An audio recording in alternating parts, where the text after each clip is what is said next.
Book of ink হল একটি প্রাচীন ধর্মীয় গ্রন্থ যা মূলত ইহুদি এবং খ্রিস্টান ধর্মের ঐতিহ্যের সাথে জড়িত। এটি বাইবেলের কোনো মূল কথা নয়। ইহুদি বা খ্রিস্টানদের ধর্মীয় গ্রন্থের মধ্যে এগুলো অন্যতম, যেটি অ্যাপোক্রিফা বা গোপন বা বিতর্কিত বই হিসেবে পরিচিত। তবে এটিকে অনেকে হজরত ইদ্রিস আলাইসাল্লামের বই বলে দাবি করে। এই বুক অফ ইনকের উৎপত্তিস্থল ধরা হয় হজরত ইদ্রিস আলাইসাল্লাম থেকে, যিনি বাইবেলে ইনাক নামে পরিচিত, যার নামে এটি লেখা হয়েছে। তবে ইতিহাসবিদরা মনে করে এটি হজরত ইদ্রিস আলাইসাল্লাম স্বয়ং লেখেনি, বরং খ্রিস্টপূর্ব ৩য় থেকে ১ম শতকের মধ্যে বিভিন্ন লেখক এটি রচনা করে। এবং এই বুক অফ ইনক নিয়ে আমি অলরেডি 3টি ভিডিও দিয়েছি।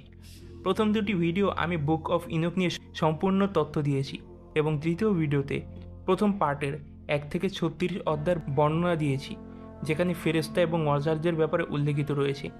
তো এই ভিডিওটি আপনারা অবশ্যই দেখবেন, এবং এই 3টি ভিডিও আপনারা এন্ড স্ক্রিন এবং কমেন্টে দেখতে পাবেন। So back to the topic. আজকে আমি এই বুক অফ ইনকের অধ্যায় 37 থেকে 71-এর বর্ণনা দেওয়ার চেষ্টা করব, যেটা বুক অফ ইনকের 5টি পার্টের মধ্যে দ্বিতীয় পার্ট, যাকে বলা হয় দ্য বুক অফ প্যারাবলস, যেখানে বিচারের দিন, মাসিয়া, চিরন্তন ধর্মশাসক এবং ফেরেশতাদের কার্যকলাপ নিয়ে গভীর বর্ণনা করা হয়েছে, যা আজ আমি আলোচনা করব।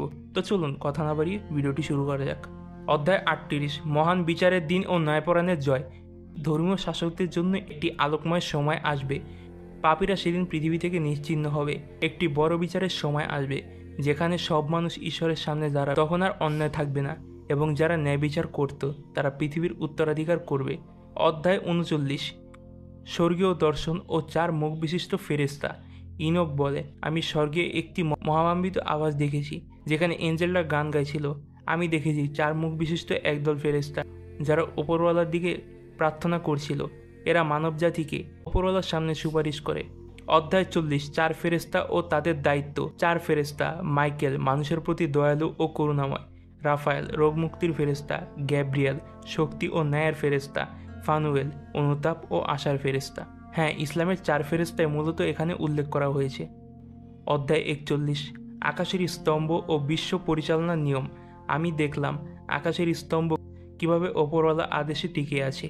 সূর্য, চাঁদ, তারা সবই নির্দিষ্ট নিয়মে চলে। এই নিয়ম ভেঙে ফেলা মানে সৃষ্টির বিরুদ্ধাচরণ করা। অধ্যায় 42, জ্ঞান ও সত্যের খোঁজ। জ্ঞান স্বর্গ থেকে নেমে এসেছিল, কিন্তু মানুষ তা গ্রহণ করেনি। তবে কিছু ন্যায় মানুষ আছে যারা সত্য ভালোবাসে এবং সেই জ্ঞানের ধারক হবেন। অধ্যায় 43 থেকে 44, নক্ষত্র ও প্রাকৃতিক প্রকৃতি। এখানে বলা হয়েছে নক্ষত্রগুলোর মধ্যে আত্মা আছে এবং তাদের জন্য বিচারের দিন নির্ধারণ করা আছে। যদি তারা নিয়ম ভঙ্গ করে, তারা আকাশের দিকে যে পথে চলে তা ওপরওয়ালার আদেশে। অধ্যায় 45, মানবপুত্রের প্রকাশ, সন অফ ম্যান। এখানে প্রথমবার চিরন্তন ধর্মশাসক দ্য ম্যান অফ সোলের আবির্ভাব হয়। তিনিই সেই ব্যক্তি যে শুরুর দিন থেকে নির্বাচিত। তিনি ন্যায়ের দ্বারক এবং বিচারের সময় পুরস্কার ও শাস্তি দিবেন। তিনি গোপনে আছেন, কিন্তু ওপরওয়ালাই তাকে প্রকাশ করবেন।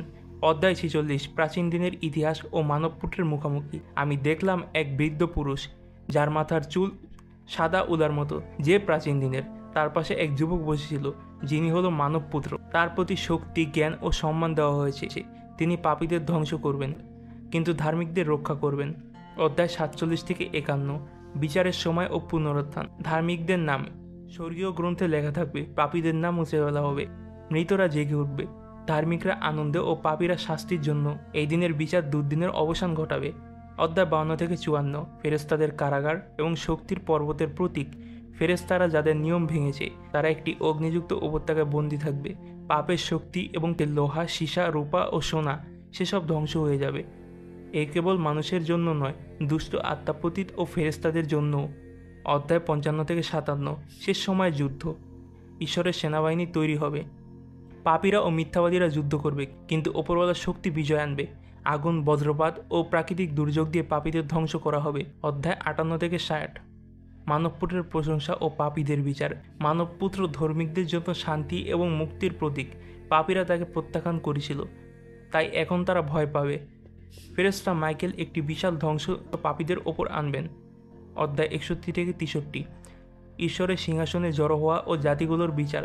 সব জাতি ওপরওয়ালার সামনে জড়ো হবে। যারা কখনো তার কথা মানেনি, তাদের চিরশাস্তির জন্য পাঠানো হবে, কিন্তু যারা অনুতপ্ত ও ধার্মিক, তাদের জন্য চিরন্তন জীবন। অধ্যায় 64 থেকে 69, পাপী ফেরেশতার ইতিহাস। আজাজিল ও শেমজা নামের ফেরেশতাদের নেতৃত্বে এসব পতিত ফেরেশতারা মানুষী নারীদের সাথে মিলিত হয়েছিল।